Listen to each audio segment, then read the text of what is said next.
Ողջույն Արագի նյուզի սիրելի հետևորդներ, եթերում ըստեյությանն է, մեր տաղավարում այսօր հյուրընկալել ենք կինոռեժիսոր Մհեր Մկրտչյանին։ Բարև ձեզ, պարոն Մկրտչյան, անչափ շնորհակալ եմ հրավեր ընդունելու համար։ Բարև ձեզ,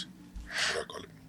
Պարոն Մկրտչյան, զրույցը սկսենք այս նախընտրական քարոզարշավի թոհուբոհից, տեսնում ենք, որ այս քարոզարշավի շրջանակներում Նիկոլ Փաշինյանը աչքի ընկնում ագրեսիվ եւ կարելի ասել հանրության համար վտանգավոր իր վարքագծով։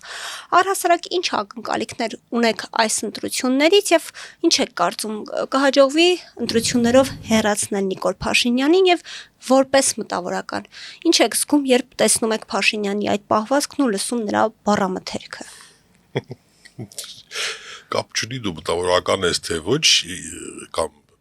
արվեստի հետ, մշակույթի հետ կապ ունես թե ոչ, յուրաքանչյուր adekvat մարդ ինչ կարող է զգալ այդ ամեն ինչը տեսնելուց, այդ քաշքշուկից, այդ բառապաշարից,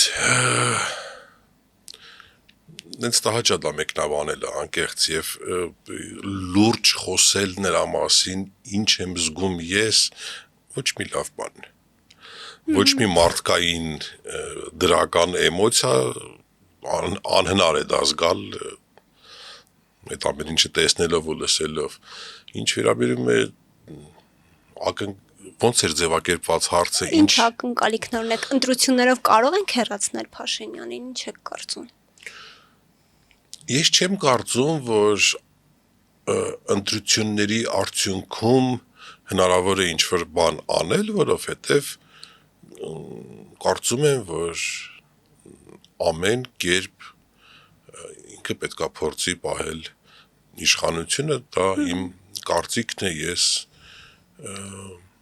երկար ժամանակ արդեն դադարել եմ հավատալ այդ ազնվությանը եւ մարդկությանը, որ կարող է պարտվի եւ ասի ես պարտվեցի, դուք հաղթեցիք, ներեք ինձ, ես գնացի։ Բայց նույնիսկ ընտրությունների արդյունքների մասին խոսելու համար դա շատ բարդ հարց է, ամեն ինչ կախված է այս վերջին 2 շաբաթից իմ կարծիքով։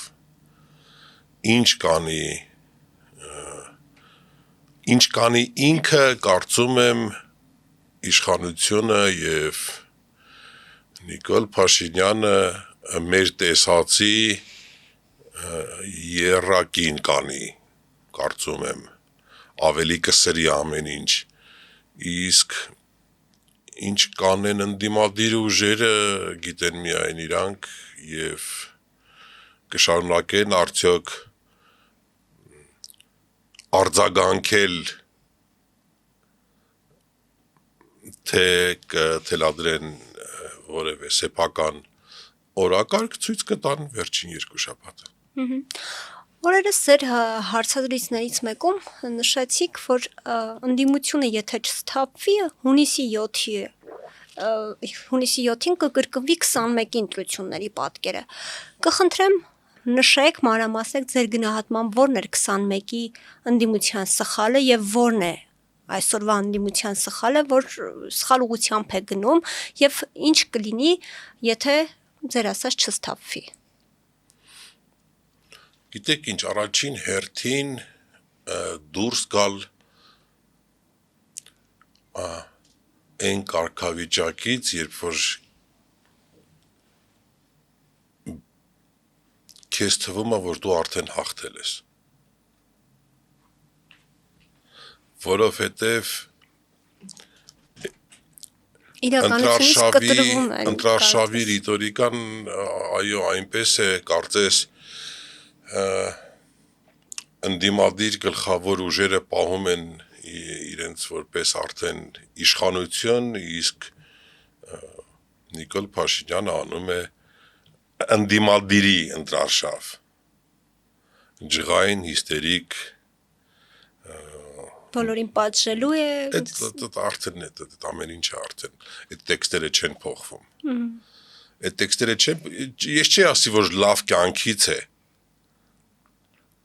ես չի ասի, որ դա լավ կյանքից է, որովհետև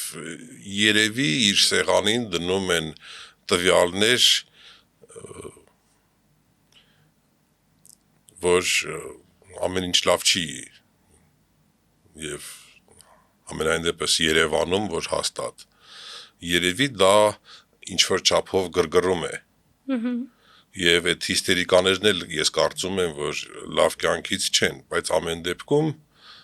դեռ այս պահին օրակարգը թելադրում է Նիկոլ Փաշինյանն է ինքը կարող է շուռ գալ ասել դուք բոլորդ չգիտեմ տանձեք եւ այդ հաջորդ 24 ժամվա նորությունները գնում են նրանով, որ ընդդիմադիր տարբեր ուժեր եւ քաղաքական գործիչներ ասում են, որ իրենք տանձ չեն։ Շատ պրիմիտիվ։ Պարոն Մկրտչյան, ակնհայտ է, որ Փաշինյանը կորցնում է իր ինքնատիրապետումը, երբ այսպես ասած իր քարոզարշավի ժամանակ իր ճանապարհին հայտնվում են քաղաքացիներ, ովքեր համարձակվում են իր դեմքին նայելով այսպես ասած խոսել Արցախը հանձնելու մասին, նրան մեղադրել Արցախի կորստի համար, նրան մեղադրել բազմաթիվ երիտասարդների կորստի համար, ինչով է սա պայմանավորված, արդյոք Փաշինյանը իր հոգու խորքում թեկուզ գիտակցում է իր սխալը ու գիտի, որ վաղ թե ուշ պատժվելու է, անկախ նրանից թե քանի տարի դեռ կմնա իշխանության։ Եկեք ես չլինեմ Փաշինյանի հոգեբանի դերում, ես չգիտեմ ինքը ինչ ազգում։ Ես չգիտեմ իր նման մարդիկ ընդհանրապես ինչ են զգում։ Դա շատ դժվար եւ անհասկանալի բան է։ Իսկ երևի ներվայնանումը, ինչպես արդեն ասեցի, չկրկնվեմ, երբ որ առնչվում է իրականության հետ։ Ինքը սովորել էր այս տարիների ընթացքում, որ գալիս է ազգային ժողով, իրան տալիս են սուր հարցեր, հետո ինքն ու իր քաղաքական գործիչները սկսում են այդ սուր հարցեր տվողներին նվաստացնել, այդ ամեն ինչին ինքը սովոր էր, ինքը երևի մի քիչ չէր պատկերացնում ռեալ փողոցը։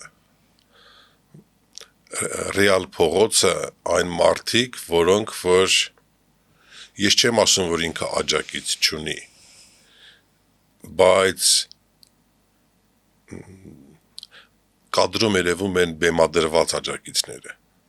Եվ դրանց կողքին, երբ որ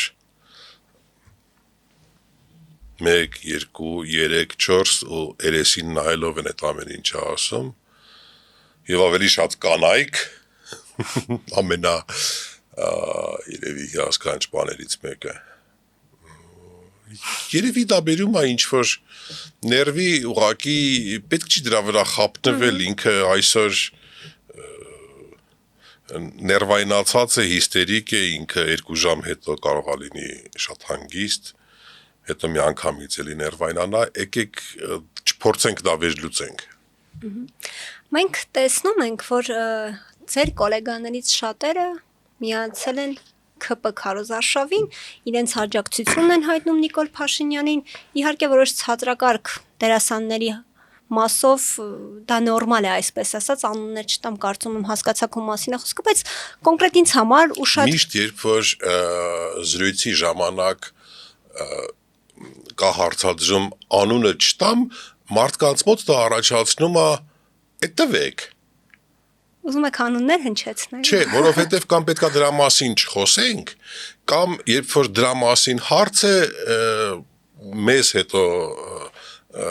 դիտողը պետքա ասի, բայց ինչի անուն չեն տալի, եթե բան չեն ասում դրա մասին, եթե չեն տալի։ Դրա մասին այնքան շատ է սորերին համացանցում խոսվել, վստահ եմ բոլորը գիտեն, բայց օրինակ ինձ համար ու շատերի համար կարծում եմ զարմանալի էր ելնելով այդ արձագանքից, որ նրանց միացավ, նրանց շարքում էր նաև Մկրտիչ Հարզումանյանը։ Ձեր գնահատմամբ ինչու են այս մարդիկ լծվել Նիկոլ Փաշինյանի քարոզարշավին եւ նրա հետ պատասխանատվություն կրում, այսպես ասած, այն դեպքում, երբ օրինակ լռում էին կամ ավելի ճիշտ քաղաքականությամբ չէին զբաղվում, երբ Արցախն էինք կորցնում։ Չունեմ դրա պատասխանը կոնկրետ Մկոյի պահով, որովհետև Ես մի բան եմ տեսել, երբ որ ինքը ավտոյից դուրս է գալի մեքենայից, մոտենում են իրան, ողջունում են, ինքը ողջունում, ժպտում են իրար եւ անցնում գնում։ Ես չեմ տեսել Մկոյին, որ ինքը քարոզարշավի մասնակից լինի։ Եկեք, եթե կա Դե ուրիշ աջակցությունն է հայտնել փաստացի, եթե կա ուրիշ- վերցնելով իրենց այդ բուկլետը, չգիտեմ։ հնարավոր է, ես ասում եմ, ես չեմ ուզում լինել, ես այդ դա եմ տեսել ես ընդամենը։ Ես իրան չեմ տեսել տենց քարոզանող բանի համար, ԿՊ-ի համար։ Ես չգիտեմ, անկեղծ չգիտեմ ինչ գնահատական տալ կարող է չի կողմնորոշվել, կարող է իսկապես աջակցում է, ես դա չգիտեմ, անկեղծ։ Ես չունեմ Մկոյի հետ ամենօրյա շփման եւ տարի ու կես առաջ եմ վերջի անգամ խոսակցություն ունեցել Մկոյի հետ, ես չգիտեմ ինքը կարող եմ կողքից նայել, մտածել, ասել, լավ, Մկոյի ինչին է պետք է ամեն ինչը։ Բայց երևի այդ հարցը պետք է տակ իրան, որովհետև հիմա տալ նրա գործողություններին ինչ-որ գնահատական ես չի ուզենա։ Բայց կարող ենք այնուամենայնիվ արձանագրել, որ այս մարդիկ կիսում են այնուամենայնիվ ԿՊ արժե համակարգը, համակարծիք են նրա հետ, որ Արցախը մեզ համար բեռ էր, Հայաստանի վզից կախված թոք էր, կամ Արցախի հանձնումից հետո մենք անկախացանք, ինչպես ԿՊ-ականներն են պնդում։ Յուրաքանչյուր մարդ, յուրաքանչյուր դերասան, արվեստագետ, մտավորական, ովքեր որ հաշտ են այս իշխանության հետ եւ ողջունում են քայլերը իշխանության, եկեք մեր հանդիսատեսին չխաբենք։ Դա նշանակում է, որ իրենք դրա հետ օքեյ են։ Իհարկե ամեն մեկը նրանցից կունենա իր պատճառը։ Գուցե մեկը ընդհանրապես բան չի հասկանում։ Գուցե երկրորդը ունի ինչ-որ անձնական շահ։ Գուցե երրորդը ունի մարդկային վախ։ Բայց կա մի պարզ իրականություն, եթե դու ողջունում ես, դու հաշտ ես, դու կարող ես գնալ իրանց կողքը կանգնել, դա նշանակում է դու երջանիկ ես իրանց հետ, չկա ուրիշ բացատրություն։ Մենք զուգահեռաբար այս ամենին տեսնում ենք, որ մտավորականները կարծես թե լուր են, իհարկե հատուկեններին չհաշված, ովքեր խոսում են, բարձրաձայնում են, դատապարտում են երբեմն նաև, որքանով է ձեզ համար հասկանալի նման պահվածքը։ Դե իհարկե հանուն արդարության նշեմ, որ այդ մտավորականները բոլոր իշխանությունների ժամանակ էին այսպես լոյալ եւ լուր էին, բայց հիմա մեր երկիրային իրավիճակում չէ ինչպես նախկինում եւ այդ լրությունը այդքան արդարացված չէ։ Բոլոր այն մարդիկ, ում մասին դուք խոսում եք, իրանք փոխանցվում են։ Ես չեմ կարա շատ հեռու գնամ, բայց ասենք Ռոբերտ Քոչարյանից Սերժ Սարգսյանից հետո ոչ թե փոխանցել են իրենց, բայց իրանք դες փոխանցվող են։ Հիմա գնաց Սերժ Սարգսյանը, եկավ Նիկոլ Փաշինյանը, իրանք տարան Նիկոլ Փաշինյանինը։ Բան չի փոխվում եւ այդ մարդկանց մեծամասնությունը իրանք եղել են միշտ։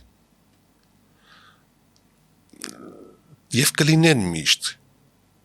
Հավատացեք ինձ, որ նրանց մեծամասնությունը, երբ որ օրերից մի օր կլինի դա հունիսի 7-ին, թե օգոստոսի 19-ին, հիմա պատահական թիվ ասեցի, չասեն մի բան գիտի օգոստոսի 19-ի մասին, լինի որևէ այլ իշխանություն, չկասկածեք, որ այդ մարդիկ կմնան, կշարունակեն լինել մշակութային էլիտա եւ կաջակցեն այդ ժամանակվա արդեն ներկա իշխանությանը եւ գուցե եւ անեն խոստովանություններ, որ խաբվել են, չեն հասկացել իրական Նիկոլ Փաշինյանի դեմքը։ Այդ ամեն ինչը կլինի դա նորմալ է։ Կարող է ինչ-որ մեկին չհաջողվի, այն որ շատ գծեր անց է արդեն, կամ 2-ին, կամ 3-ին։ Իսկ թե ինչի են իրանք այդպես անում, նույն հարցն է միշտ եւ նույն պատասխանը ինչ որ մեկը ունի շահ, ինչ որ մեկը վախենում է, կորցնի այն մնացորդը աշխատելու հնարավորությունը եւ այլն եւ այլն եւ այլն։ Եվ բան չի փոխվի։ Այդ մարդիկ լուր էին նաև մայրաթորի գրոհի ժամանակ։ Արդյոք այսպես ասած բարոյական է եւ երբ մտավորական Արդի ես խաղը տեսել եմ նույնիսկ այդ ժամանակ է լռում եւ ձեր գնահատմամբ ընդհանուր առմամբ Հայաստանում կա մտավորականություն, մտավորական խաղ որպես այդպես։ Եկեք այդ վերջի հարցին չպատասխանեմ։ Իսկ դրա նախորդ հարցին, գիտեք, ես տեսել եմ մարդկանց, ովքեր վեհապարին մոտենալու համար սենց աչքերը փայլում էր մի այլ կերպ եւ ժամերով տեքստեր էին մշակում ինչ բառեր պետք է ասեն վեհապարին տեսնելուց։ Հետո տեսա նույն այդ մարդկանց վեհապարի դեմ արշավի ժամանակ կադրում։ Զարմանամ։ Չզարմանանք, թե արդեն զարմանալու չէ։ Արդեն վաղուց ոչ մի բան զարմանալու չէ։ Պարոն Մկրտչյան, օրինակ Ռուբեն Բաբայանը ավելի վաղ հմեկում հարցազրույցի ժամանակ Միքայել Սրբազանին անդրադառնալ ասել էր, որ պիտի ճիպոտահարումը որպես պատժամիջոց։ Դա որքանով է նորմալ մտավորականության համար։ Մտավորականության ներկայացուցիչի նման ելույթով է հանդես գալիս։ Արդյոք դա ճիշտ է, նորմալ է։ Ես հիշում եմ Ռուբեն Բաբայանին մի օր բաժակը ձերքը ինքը բարձրահասակ մարդ չի եւ սենց ավերև էր բարձրանում, որ գտնի Սերժ Սարգսյանի հայացքը։ Դրա համար իսկապես պետք է պատասխանել հիմա եւ մեկնաբանել Ռուբեն Բաբայանի ասածները եւ դրանով ինչ որ չափով նաեւ գովազդել կարծում եմ չարժի։ Մենք տեսնում ենք, որ բացի ագրեսիայից Նիկոլ Փաշինյանը վերջի շրջանում հետո նրան նաև հաջորդեց Պաշտպանության նախարար Սուրեն Պապիկյանի հայտարարությունը կարծես մեղադրեցին մարդկանց չզոհվելու մեջ։ Որքանով է տեղավորվում սա բարոյականության սահմաններում։ Իհարկե ես հասկանում եմ, որ հիմա մի փոքր կարելի է համարել անշնորհակալ գործ է իշխանության օրոք բարոյականությունից խոսել, բայց այնուամենայնիվ կանգնել մարդու դիմաց ու ասել ինչու չես զոհվել, մեղադրել նրան չզոհվել համար։ Արդյոք դա Կարծես թե մեղադրեցին։ Մեղադրեցին, փաստացի։ Գիտեք ինչ, երևի փորձեմ անել այն, իհարկե ես չունեմ իր օրգանիկան եւ արագ մտածելու հնարավորությունները, ինչ որ վերջին հարցազրույցի ժամանակ Նարեկ Գալստյանի հետ ասեց Ռուբեն Մխիթարյանը, գնացեք ընտրությունների։ Գնացեք ընտրությունների, որ ինչ որ ժամանակ անց մենք սենց բաներից չխոսենք։ Այսինքն լուծումը Մեծ մասնակցությունը գնալ ընտրությունների։ Ուրիշ լուծում չկա։ Չդնել հույսը որևէ մեկի վրա, որ որևէ մեկը կլուծի այդ հարցը։ Լուծողը մեկն է։ Բարձր մասնակցությունը։ Այսօր մի բան էի գրեի իմ էջում հույս մի դրեք ոչ մեկի վրա, նույնիսկ նրանց վրա, ում գնալու եք ընտրեք, գնացեք ընտրությունների։ Իսկ այն քաղաքացիները, ովքեր կարծես հիասթափված են եւ այսպես ասած, ինչպես Փաշինյանն ասում, նախկիններից եւ ներկաներից, որ չգիտի թե այսպես ասած ում ձայն տալ։ Նրանց ինչ կոչ խորհուրդ կտաք այդ քաղաքացիներին։ Ինչպես վարվել նրանք։ Նախ խորհուրդ կտամ ոչ թե քաղաքացիներին, այլ քաղաքական ուժերին հասնել նրանց սրտին եւ կպնել նրանց սրտին, որ ուզենան գնան ընտրությունների։ Նախ առաջինը պետք է այդ ուղղել քաղաքական գործիչներին եւ ուժերին։ Իսկ մարդկանց Գիտեք ինչ կարելի է դա ասվում է, ասվել է եւ կասվի եւ ես կշարունակեմ շատ շատերի պես չլինելով որևէ քաղաքական թիմի ակտիվ աջակցող խնդրել մարդկանց գնալ ընտրությունների որովհետև դա է միակ լուծումը էլի եմ կրկնում երևի մարդիկ էլ արդեն զզվում են երբ որ ամենայն դեպս շատ շատերը դիտում են հիմա մեր հարցազրույցը եւ այս հարցերից արդեն զզվել են այս հարցերից արդեն հոգնել են պետք է գնալ ընտրությունների որ էլ սենց հարցեր չլինեն Ձեր կարծիքով որ ուժը կամ ուժերը կարող են Հայաստանը այս վիճակից դուրս բերել որտեվ եթե նույնիսկ իշխանափոխություն լինի հունիսի 7-ին այսպես ասած շատ վատ ժառանգություն է թողնվելու հաջորդ իշխանությանը Ես չունեմ այդ հարցին միանշանակ պատասխան որ ուժը կարող է դուրս բերել այս վիճակից բայց կա ուրիշ հարցադրում կամ հունիսի 7-ից հետո այլևս խոսել Հայաստանի ապագայի մասին եւ երևի ինչ որ տարիներ անց հայոց լեզվի մասին կլինի անիմաստ եւ մարդիկ պետք է երևի մտածեն ով ուր կարող է գնա ապրելու ցավոք Էսա ընտրությունը որ ուժը կոնկրետ կարող է այդ պետք է ժամանակը ցույց տա այդ պետք է ժամանակը ցույց տա բայց հասկանում եք մի հարցը եթե այս ուժը հաղթեց կամ հնարավոր չի նախ ինչ որ մեկ ուժ հաղթի այսօրվա իրականության մեջ դա անհնար է նույնիսկ եթե հաղթեն պետք է հաղթեն միասին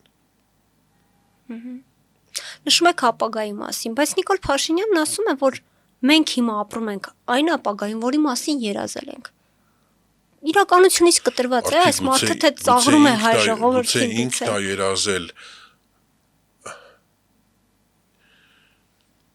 Ինքը կտրված չի իրականությունից։ Ես չեմ կարծում, չէ, ինքը իրականությունից կտրված մարդ չի։ Չորչափով երևի ծաղրում է, չորչափով երևի գտնում է, որ տենց ասել է ճիշտ է, էհո բերեց այդ օրակարգը, խաղաղություն կամ հիմա անցել ենք էլի նախկիններ տերմինին, չնայած երևի ամենանախկինը ինքն է հիմա արդեն։ Բերում է ինքը այդ օրակարգը, ներողություն մնացած բոլորը սպասարկում են այդ օրակարգը արձագանքելով, նաև դուք եւ ես հիմա։ Փաշինյանը խոսեցիք խաղաղության մասին, ասում է, որ խաղաղության դարաշրջան է, բայց միևնույն ժամանակ պնդում է, որ եթե հունիսի 7-ին ինքը սահմանադրական նկատի ունեմ ինքը ասելով ԿՊ-ն սահմանադրական մեծամասնություն չստանա, մինչև սեպտեմբեր աղետաբեր պատերազմ է լինելու։ Որտեղից Նիկոլ Փաշինյանին այս հստակ ժամկետները, թե ուղղակի փորձում է կարող է Ալիևը իրան ասել։ Պայմանավորվածություն կա։ Հասկանում եք այդ հարցերի պատասխանը որպես ինֆորմացիա որտեղից ինքը դա գիտի եւ գիտի արդյոք թե ոչ, այդ մի հարթության մեջ է։ Ուրիշ հարթության մեջ է, որ դրանով ինքը վախացնում է ընտրողին։ Որ եթե չընտրեք մեզ, կլինի պատերազմ։ Ձեր երեխաները կգնան կզոհվեն։ Հետո էլ կարող է մուննատկա ասի բան չի չեն զոհվել։ Ինքը թելադրում է օրակարգ։ Մնացած բոլորը արձագանքում են եւ փորձում են հերքել։ Այլ ինչ պետքա մնացած բոլորը ընկնեն մի քայլ առաջ, որ Նիկոլ Փաշինյանը չհասցնի թելադրի իր օրակարգը։ բայց երևի սրա մասին խոսելը արդեն Պարոն Մկրտչյան, անդրադառնանք մայիսի սկզբին Երևանում անցկացված Եվրոպական քաղաքական համայնքի գագաթաժողովին, դրա ընթացքում մի շարք էսպես ինչ որ բաներ տեղի ունեցան, բայց ես կուզեմ անդրադառնանք Ադրբեջանի նախագահի տեսակապով իր ելույթին, շատ կոշտ ելույթ ունեցավ, Արցախի ղեկավարներին համարեց ռազմական հանցագործներ, սակայն Հայաստանի փաստացի վարչապետը դրան արձագանքելու փոխարեն ուղղակի հույս հայտնեց, որ 2028-ին Ադրբեջանում կմասնակցի այս գագաթաժողովին։ Ինչ զգացիք դա այդ ելույթը եթե տեսել եք կամ ինչ է։ Ես փորձում եմ չտեսնել ելույթներ Նիկոլ Փաշինյանի, բայց արդի հասկանում եք դուք ձեր հարցի պատասխանեցիք արդեն։ Նույնիսկ դա ուղղակի այդ հարցը տալով դուք արդեն պատասխանեցիք, որովհետև եթե դուք համարում եք ինձ adekvat գոնե ցածր կրթությունով մարդ անհնար է այդ հարցին լուրջ պատասխանել։ Հասկանում եք հիմա լուրջ պատասխանել նրան ինչ եմ զգում ես դա լսելով։ Եկեք չանենք։ Ինչու գոնե որևէ կերպ չարձագանքեց նրա փոխարեն Եվրոպական խորհրդարանի նախագահը արձագանքեց։ Փաշինյանից ավելի հայ էր։ Արդեն պատասխանեցի։ Եվ պարոն Մկրտչյան, այսպես շատ ձեզ չտանջեմ, հա։ Տանջեք, ինչքան ուզում եք, չկա հարցեր, որին ես պատրաստ չեմ պատասխանել, դա չի հարցը։ Ուղղակի կան բաներ, որոնց մասին լուրջ խոսելը եւ մեկնաբանելը, ինչ է զգում Նիկոլ Փաշինյանը կամ ինչ եմ զգում ես նրա ասածից իսկապես անիմաստ է։ Եվ ամփոփելով զրույցը, մենք տեսանք, որ այս իշխանության հակաեկեղեցական արշավի այսպես ասած առաջին փուլը փաստացի ձախողվեց։ Գրոհի փորձ արեցին, որը ձախողվեց, վեհապարին այսպես գահանկեց հանելու փորձեր, որը ձախողվեց, բայց Նիկոլ Փաշինյանն այնուամենայնիվ չի հրաժարվել այդ մտքից եւ ավելին ՔՊ նախընտրական ծրագրում հստակ դրույթ կա մինչեւ 2031-ը վեհապարին հանգստի կոչելու մասով ինչ կլինի հայ առաքելական եկեղեցու հետ մի կողմ դնենք որ դա փաստացի հակասահմանադրական քայլ է իշխանությունը իր նախընտրական ծրագրում ներառել բայց այնուամենայնիվ ինչ տեղի կունենա հայ առաքելական սուրբ եկեղեցու հետ եթե Նիկոլ Փաշինյանի իշխանությանը հաջողվի հունիսի 7-ին վերարտադրվել Չհաջողվեց որովհետև եկեղեցին չկոտրվեց որովհետև դիմադրեց Նիկոլ Փաշինյանը ամեն ինչ շատ լավ հաշվարկում է ինչն է կոտրում հեշտ ինչը հեշտ չի ինչն է որ դեռ անհնար է եկեղեցին չկոտրվեց վեհապարը չկոտրվեց չզիջեց եւ Նիկոլ Փաշինյանը վերցրեց պաուզա Սա ընդամենը պաուզա է կարծում եմ Եթե վերարտադրվի չկասկածեք որ կլինի շատ ավելի մասշտաբային եւ ուժեղ հարձակում եւ արշավ լայնամասշտաբ եկեղեցու վրա Ինչ պիտի անի հավատավոր ժողովուրդը դա թույլ չտալու համար Գնա ընտրությունների Լավագույն պատասխանը Շնորհակալ եմ պարոն Մկրտչյան զրույցի համար Իմ հյուրն էր կինոռեժիսոր Մհեր Մկրտչյանը կհանդիպենք